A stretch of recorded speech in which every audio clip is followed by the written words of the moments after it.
কিন্তু হিন্দুদের মধ্যে যে বিভাজনের রাজনীতি করতে চান মমতা ব্যানার্জি, যে গণপতি পুজো ও তো মারাঠিদের, মহারাষ্ট্রের, এটা হিন্দুরা ভাঙছে।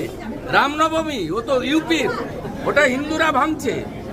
দুর্গা পুজো ওটা তো কলকাতার, ওটা পাটনার লখনৌর হিন্দুরা ভাঙছে। ছট পুজো ওটা তো ঝাড়খণ্ড বিহারের, ওটা বাংলার হিন্দুরা ভাঙছে।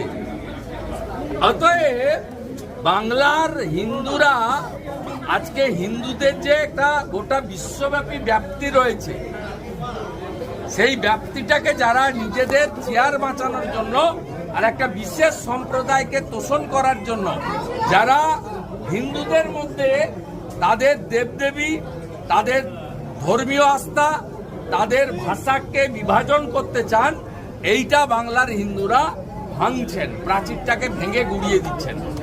ভাষা আমার বাংলা হতে পারে, ভাষা আমার হিন্দু হতে পারে, at the end of the day আমি সনাতনী।